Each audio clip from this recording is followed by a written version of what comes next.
This episode is brought to you by Dubby. Dubby gives you focus and energy without the crash or jitters.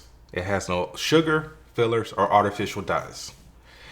Mix one packet into 8 or 12 ounces of water and stir or shake well. Some powderiness is normal. It's all the important vitamins.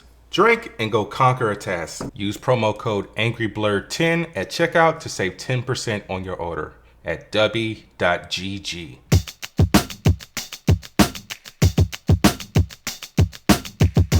Yo, it's your boy Burnard, aka the Scarlet Spider, and welcome to another episode of the Angry Blerd podcast, where I will be discussing everything nerdy and pop culture related that has happened this past week.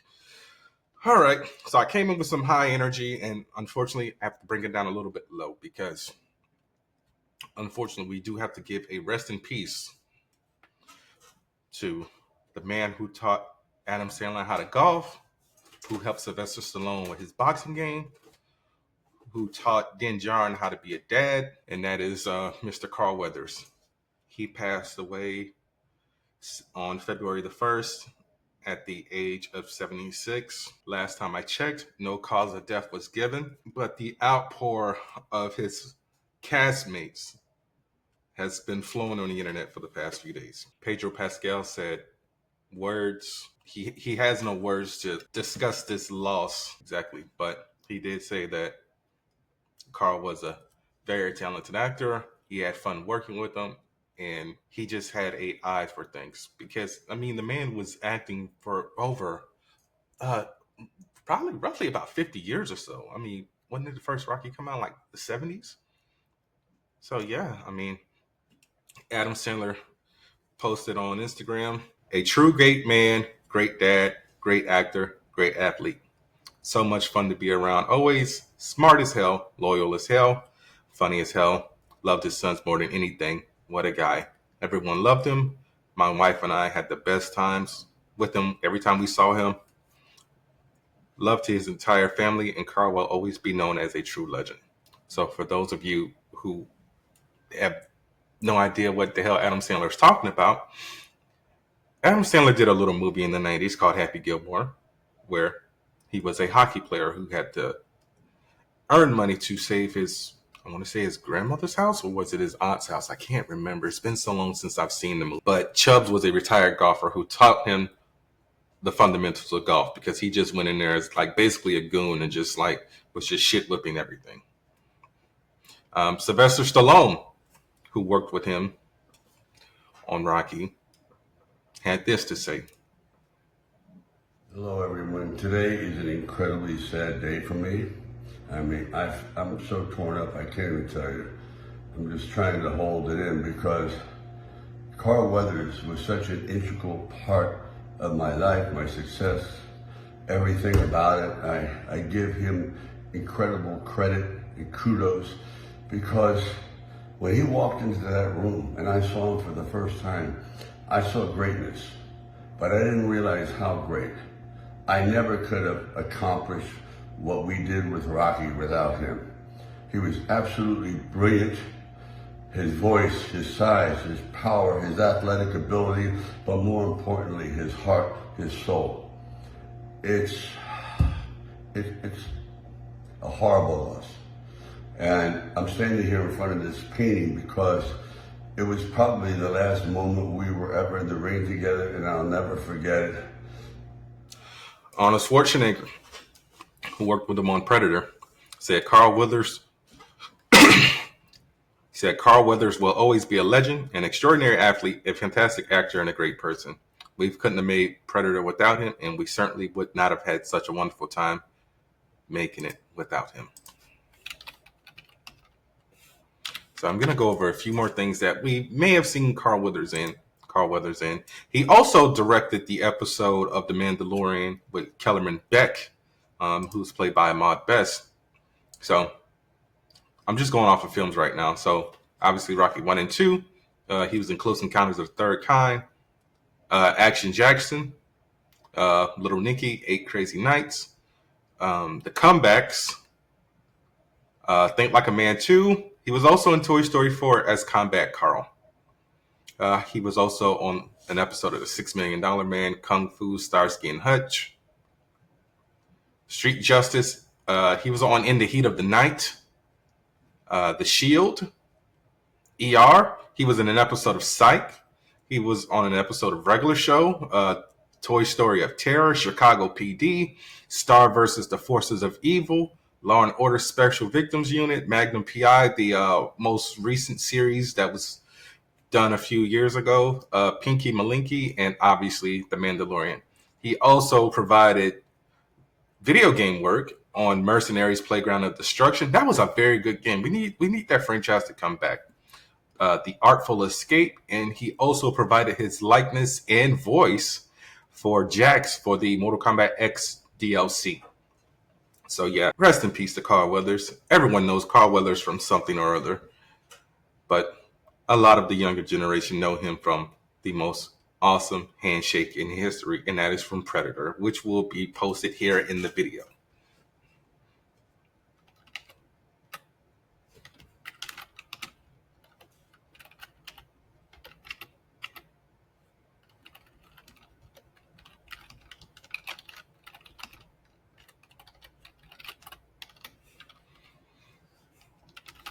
The true legend in Hollywood.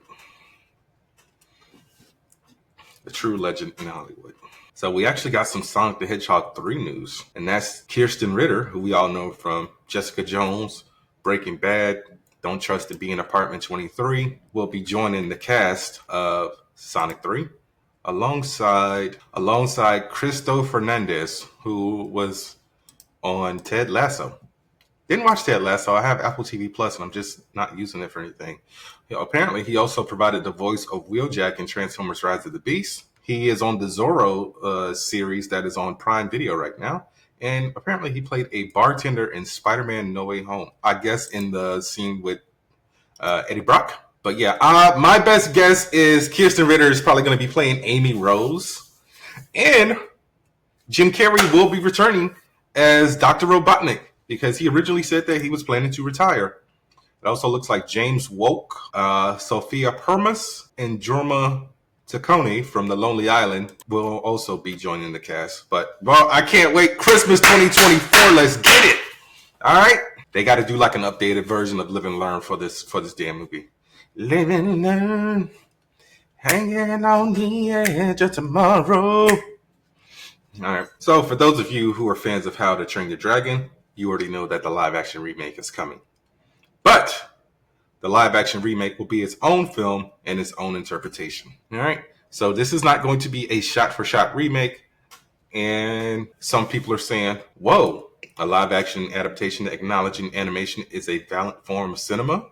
Love to hear that. Adapt and create your own product. Don't do what's been done but worse. I buy this considering how loose an adaptation the original animated film is. There are other ways to adapt the book just as loosely. Did not know that How to Train Your Dragon was a book.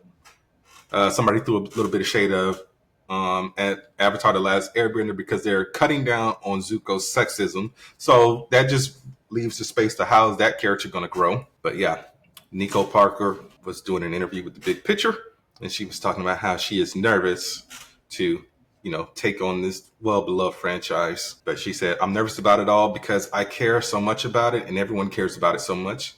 And I would just love to make everyone proud. I'm constantly nervous about it, but to me, there was no reason to not do it. It's being made with such brilliant people, and everyone's so talented, and everyone cares about it so deeply. And after she spoke to Dean Dubois, who was the director of the animated films, she was just like, wow, how can anyone not want to be involved with it? It's amazing, it's stressful, but I'm very excited for it to be finished and out in the world, and everyone can experience it. See, this is how you promote a remake or a live-action adaptation of something without throwing shade to the previous version of the film. Shout out to you, Rachel Zegler. I'm going to drink some W real quick.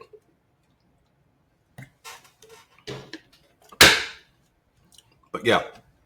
So I never actually finished watching the How to Train Your Dragon franchise. I might have stopped at the second one. Either the second one or the third one. Whichever one, Hiccup meets his mom. Because I know there's 4, and there's the whole show on Netflix, but we already know how I feel about Netflix. Fuck them. But I'll eventually get around to watching it. I went the other route, and I do have all the films. They are not on the shelf. Arr, matey. But yeah, so when that comes out, I'll give it a review. I'm not against it. Daisy Ridley was actually doing an interview with Collider a few days ago, and she was talking about the future of Star Wars and basically talking about the legacy of Rey after, the last Skywalker. So yeah, she was doing an interview with Collider's Maggie Lovett, and they were basically talking about Daisy's upcoming roles in the movie Sometimes I Think About Dying and Magpie. But she also took the chance to quiz her on Star Wars and ask her about her experience and everything that she witnessed at 2022 Star Wars Celebration. But yeah, Daisy said, I think it's really interesting because I've always felt just part of something. I never thought too much about my place in a thing. I just felt about the thing. It still surprises me when people are kind about her, particularly because, of course, people love Star Wars. And I'm always like, oh, thanks. It's still thrilling. I think I love her as a character, and I've loved the characters around her, and I love the people in it. It feels quite wonderful. I think about it too much. If I think about it too much, my head would explode because it's so overwhelming in a bad way, but like really, really overwhelming. So I'm glad that she still has a positive outlook on the fandom of Star Wars because, some of those die-hard Star Wars fans, they just tore John Boyega apart. So I don't even think Disney can offer him, like, they can't back up the Brinks truck to get him to come back as Finn in the next movie. But, I can't wait to see this movie. And hopefully it comes out within the next 2 to 3 years because I think the Mandalorian movie might be coming out next year. Not entirely sure though, but, I really hope it comes out sooner rather than later. All right. So we got some updates on The Last of Us as an entire franchise, period, point blank. So Captain O'Hara, who a lot of us know from a very classic movie known as Home Alone, has joined the cast of the film. Not the film, I'm sorry, of the TV series in an undisclosed role. So we have no idea who she's going to be playing, but all we know is she will not be playing Ellie's mom because that was given to, oh Lord, I am drawing a blank on who the hell played Ellie in the game. Ashley Johnson, good grief. But yeah, so second season will be premiering sometime next year. Can't wait for that. Neil Druckmann, who is the writer and the creator of the Last of Us video game franchise and co-creator of the TV show, he confirmed that The Last of Us Part 3 is happening. He said, it does feel like there's probably one more chapter in this story, and I really don't know what we can do after the way it ended. But people are like, duh, bro, you're doing this as a cash grab. I really just don't know, because Part 2 deals with the ramifications of Part 1, and the way Part 2 ended, it just seemed like, we rectified what happened at the beginning of the game with a resolution. So it's just like, where do we go from here? I don't know. Who knows? Maybe it'll be somebody trying to get payback for something else. The PlayStation State of Play happened this week as well. And it really wasn't anything special. Let me tell you what games they showcased. We got a look at the Sonic Shadows Generations, which is basically a remaster of Sonic Generations from the PS3 days, but with some Shadow DLC or add-on, because I don't think there was any DLC for Sonic Generations because I never got to beat the game because my PlayStation broke, but it is what it is. So we got to look at the Silent Hill 2 remake. We got to look at Death Stranding 2 on the beach. It's just like, I just don't give two shits about that franchise. And, if he was still here, my former co-host would call me basic and find just some type of way to insult me. What else was there? So yeah, they showed trailers for Dave the Diver, which is basically like a 16-bit diving game. Like I said, Death Stranding 2 on the beach. They showed the trailer for Dragon's Dogma, their version of Splatoon, which came out last year, Foam Stars, an update for Helldivers 2, a game called Judas, something else called Legacy Tale. We got another game in the Metro series, but this one is a VR. So this is Metro Awakening. Another trailer for Rise of the Ronin. And Until Dawn, the VR mode. V Rising, Zenless Zone Zero. And one that everyone got hyped up about just because of, CG ass, Stellar Blade. But yeah, nothing in this state of play was appealing to me. And I was just like, I'm gonna need PlayStation to do better with these state of plays because these really aren't games for casuals, as my former bald co-host would say. Yeah, I threw shade 2 times in a bucket. Fuck it. So for those of you who have passes to Universal Studios Orlando, hopefully this is included in our passes. So Universal has decided to showcase their Universal Epic Universe, which will basically be an expansion of the park coming next year. The new islands or new parks will include, obviously, Super Mario World.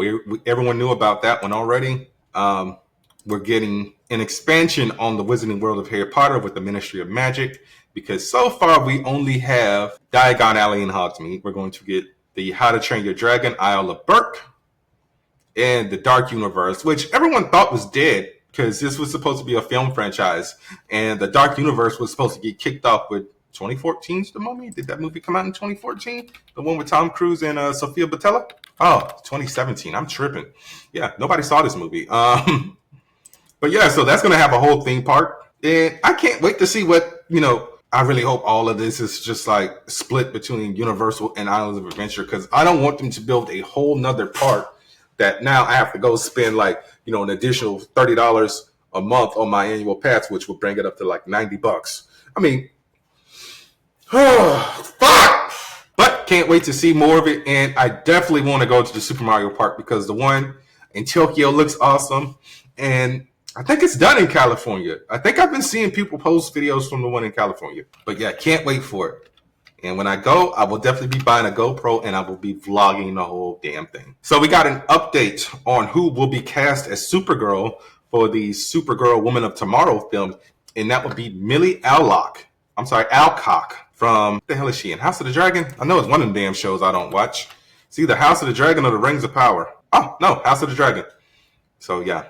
She will be Supergirl. She's 23. She's 5'5". So don't necessarily know if they want a Supergirl who's kind of, not buff, but, toned as far as muscles and abs goes. But, movie hasn't even been written yet. So I'm pretty sure she's going to be making a cameo in Superman Legacy. But yeah, can't wait for that. Honestly, I just can't wait to see what James Gunn does with the entire DC universe. Because, he's only had like a pinky toe dipped in with The Suicide Squad and Peacemaker. But yeah, so can't wait to see what him and Peter Safran got over there cooking. And I don't know why everyone who posted about Captain O'Hara joining The Last of Us took this one photo that legit looks like a mugshot. So while we're still in the vein of movie news, just slightly, kind of, sort of, I'm going to talk about 2 Marvel stories that came up. So it is actually rumored that instead of Coleman Domingo, John David Washington is possibly taking Jonathan Major's spot as King the Conqueror. Like John David Washington, if he gets this, he'll finally have like a film that's a hit, because the only thing that, I don't even know if people like that movie. But, I'm looking at his filmography right now. Okay, I forgot he was in that one. So I really think like the only movie that people really fuck with that John David Washington was in is Black Klansman, because obviously no one saw Tenet because that came out during the pandemic. People saw Malcolm and Marie, but they just like fuck that movie because it's toxic, overboard. Didn't even hear about Beckett. Okay, so this is a Netflix film, so that's why. Amsterdam, no one saw. That movie bombed. Yeah, $80 million budget, $31.2 million at the box office, and that came out in 2022. And obviously, none of you motherfuckers saw The Creator, despite the fact that me and Samir told y'all go see it. This movie had a budget of $80 million and only made $104 million worldwide. So that movie was stellar. So I don't even know why nobody saw that movie. But yeah, he was also on Ballers. So if y'all saw that on HBO, he played Ricky Jarrett, who was a football player who played for the Dolphins. And then I think he went to another team. He also had The Rock in it. But yeah, that was a good show. And so, scheduling conflicts once again. Ayo Edebiri, who we all know and love from The Bear, she just actually won an Emmy for The Bear. She was apparently supposed to be in the Thunderbolts movie, but she had to step away from the role due to a scheduling conflict because of, obviously, the writer and actor strike. So, Geraldine Vishwan, I'm going to have to look this up real quick because I don't want to butcher people's names. That's the one thing I don't like doing is butchering people's names. So, let's look her up real quick. Oh, yeah, she was from Miracle Work. Geraldine Viswanathan. Yeah, from Miracle Workers will be replacing Ayo Edebiri in Thunderbolts. I'm just trying to think, who the hell could Ayo Edebiri been playing? Because, bro, this cast, like who's playing who, has been very under the radar and tight-lipped as far as who's playing who. Like, with the exception of everyone who we already knew was coming back. So, like, Sebastian Stan, Hannah John Kamen, Wyatt Russell, Julia Louis-Dreyfus, Florence Pugh, David Harbour, and Olga Kurylenko. But yeah, so have no idea. But hopefully we'll get a trailer for that soon. But yeah, who knows? The Star Trek movie, Section 31, starring Michelle Yeoh, has actually started production. So I've never watched Star Trek Discovery. I might as well watch it, right? Because I have Paramount Plus, and I don't be watching nothing on there. Like, I was going to start Wolfpack. I never started it, and that just got canceled. So yeah, let me go ahead and watch Star Trek Discovery so I can, check out this damn movie. Damn, I wish I went to MegaCon. So couldn't. I'm broke. One of my favorite companions from the Stephen Moffat era, the Doctor's wife, Laurel Lance's mother on Arrow, Alex Kingston, was actually doing a Q&A panel at MegaCon this past weekend about, the women in sci-fi, and it was hosted by Maggie Lovett from Collider. And she was basically talking about Doctor Who, and everyone asked her the obvious question: do you think you will be appearing in Doctor Who again? And she said she would love to, be in Doctor Who again and, interact with Ncuti Gatwa's 15th Doctor, or, yeah, you can still say 15th. We don't count the War Doctor or the Fugitive Doctor as regenerations because, now it's just by generations. But I don't know.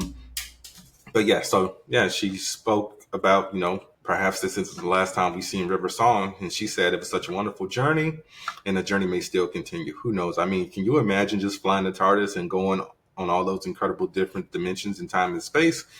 It's been an amazing journey, and I fly the TARDIS better than the Doctor, which she actually does. So, but the Doctor, for some reason, likes to fly the TARDIS with the parking brake on, and that's why you hear that sound effect.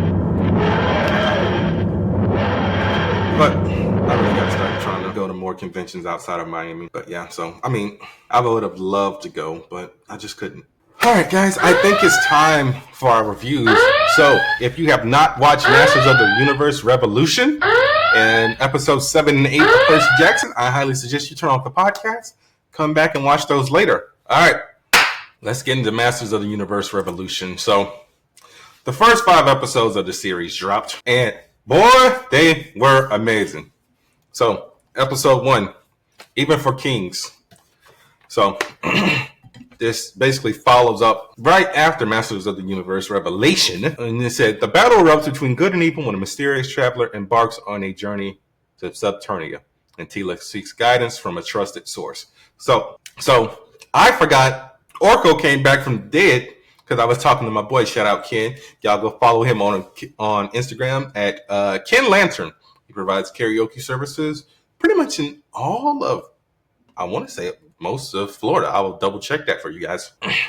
So He-Man and his crew showed up to basically get the souls of everyone from Scareglow that were lost in the battle from the previous episodes. So they fucked him up, and you find out that Eternia is actually gone. And you also find out that Prince Adam's father is dying. And in the second episode, Skeletor shows up all, cyborgy due to the effects of the last season, where the Horde has taken him over. And, he shows up. I can never remember the name of the Eternius. That's what it was. And Eternius, and basically spreads a virus to the citizens of Eternius that takes them over. And Eternos, that's what it is.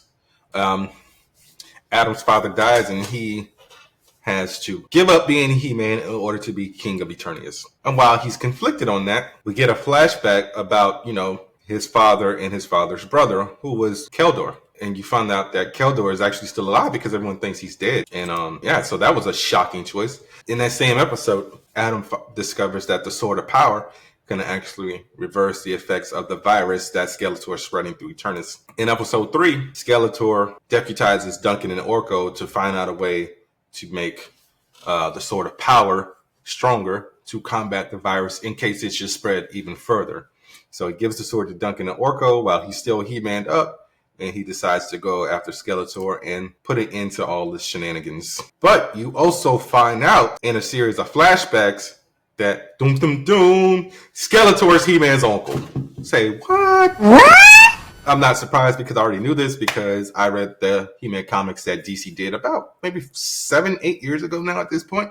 Yeah, and Adam actually finds this out later on after he realizes, he got sent into a trap. Cue Admiral Akbar. All right, episode 4, The Dogs of War. At this point, Skeletor has taken over Eternus. He has blocked out all magic from reaching Eternus. So, on the way back to Eternus, Adam as He-Man with Battle Cat get reverted back to their regular forms, and they basically have to take the slow route because Battle Cat is no longer strong as shit.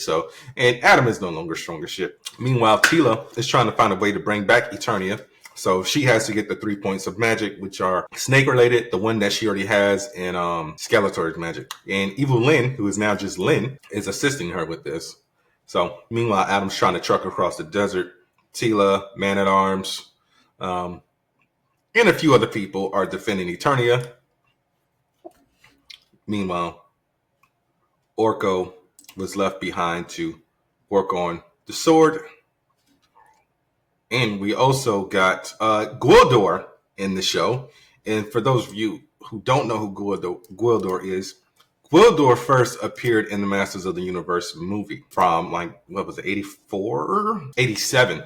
So I was 1 year old when this movie came out. No wonder I liked it as a child. Good grief. So yeah, Gwildor and Orko are working on the sword to make it possible to work against technology. So they infuse it with both magic and tech. And that leads us to the next episode, The Scepter and the Sword. So that climactic battle pits magic against tech for control of Castle Grayskull. The heroes must act selfishly to triumph over chaos and renew hope. So this was a good episode. So apparently, while Teela is struggling to control all this magic, and Skeletor is basically taking over Grayskull in Eternals. Adam gets his sword back. It's fused now with, like I said, magic and tech. And he helps Teela get control of her new powers by infusing her with some of the power of Grayskull and the tech that is now infused in the sword. So they defeat Skeletor and the Horde, but now something is looming in the darkness. And I hate when Netflix does this with this show. It's bad enough I'm already getting it done with Invincible. So now I got to wait 5 months for the next part of the season. But overall, these first 5 episodes were amazing. I wish it was longer than 30 minutes. But yeah, I give it a 9.5. And that's only because I want the episodes to be a lot longer. All right, so let's get into these last 2 episodes of Percy Jackson and the Olympians. All righty. Episode 7, which was titled, We Find Out the Truth, Sort of. So Percy, Annabelle, and Grover all go to the underworld, where they bargain with Hades for Percy's mother's soul. And along the way, they find out some other things. So they find out that Hades wasn't actually teaming up with Ares, to start this war. But Annabeth gets left behind to basically, she got stuck in the fields of Asphodel, which basically, once you get caught by a root, you're stuck there for good. So in the last episode, they got some pearls to return from the underworld, but she had to use her, so she was taken off the board. So now Grover and Percy had to make their way through Tartarus, the underworld. So they reached Tartarus, and Grover is nearly pulled because he's still wearing the shoes that Luke gave them. And during that, Percy finds the lightning bolt in his backpack, but then he realizes that this isn't his backpack. So like I said, they come into contact with Hades, and Hades tells them, I had nothing to do with this, but Someone needs to give me back my helmet darkness. But then Percy put two and two together and realized that Kronos is responsible for all this due to, the beef he got with all his children. So Zeus, Apollo, Hades, blah, blah, blah, blah. But he said, look, I will offer y'all protection, but you got to give me this boat. But Percy says, nah, we're just going to stick with the original deal. So I will find your helm and they, in return from my mother. So Percy and Grover use their pearls and they're returned back to Montauk where they come face to face with Ares. Good episode, man. I just hope in season 2 they stop doing those fade to black cuts like we're going to commercial. We're not going to commercial. This is a show exclusively on the stream. Okay? Okay. So episode 8, the prophecy comes true. We get a flashback scene of Percy and Luke discussing how the gods operate while they're sparring. So Percy challenges Ares to a fight, and the first one to draw blood wins both the lightning bolt and Hades' helm. They duke it out. You would think Percy is about to lose, but Percy is starting to get a grip on his powers. So Percy summoned a Percy summoned a wave to distract Ares and slashed Ares, and Percy won. And Ares said, you just fucked up because you just made an enemy for the rest of your fucking life. Okay, so Percy gives the helm to Alecto, who was one of the Harpies who they defeated in like episode 1 or 2, and said, give that to give that to Hades. So the deal is done. So Percy goes to Olympus to return the boat to Zeus, and Zeus is like, nah, fuck that. Y'all too late. Okay, so now we about to we go into war, and Percy tries to tell him everything. It's like, yo, it wasn't Hades, it was Kronos working with Ares. And so Zeus is about to kill Percy, and Poseidon finally shows up. And Poseidon surrenders, and the two agree to inform the council on the threat of Kronos. So Percy and his dad have a heart-to-heart moment, and Percy gets sent back to Camp Half-Blood by Poseidon. And Percy puts two and two together about Luke being in cahoots with Ares and Kronos. Since Luke was the one who gave them the shoes, Luke tries to get Percy to come over to the dark side. Annabelle is actually wearing her hat of invisibility, saying that she heard everything, and Luke basically leaves and runs like a little bitch. Basically, on the last day of camp, everyone says their goodbyes. Annabelle's actually going back to her family, and Grover actually is now, a full legit seeker. So now he is going to begin the search for Pan. We actually get a mid-credit scene. So Gabe, Percy's stepfather, is on the phone with a lawyer, trying to get, some help due to the fact that Sally is going to divorce him. And outside the apartment, he tries to get in, but Sally changed the locks. And there's a box with a return to sender package for Percy, and it's Medusa's head, and Gabe is dead. So overall, the series was good. It's a whole lot more fleshed out than the first movie was. But yeah, overall, this series also gets a 9.5 from me, and it's mainly because of those fade to black cuts. But yeah, so if y'all need something to watch, y'all check out Percy Jackson if you haven't already. All 8 episodes are on Disney+. Also check out Masters of the Universe Revolution on Netflix. And I'm gonna say bye to you guys. So this is Bernard, aka the Scarlet Spider, and that was another episode of the Angry Blerd podcast. Be sure to rate, review, subscribe, tell a friend to tell a friend. Next week I will be watching Argyle because it came out this past Friday. I'm thinking it came out the Friday before, so your boy was tripping. So I will be watching that and giving y'all a review on it. So I will see y'all next week. Peace.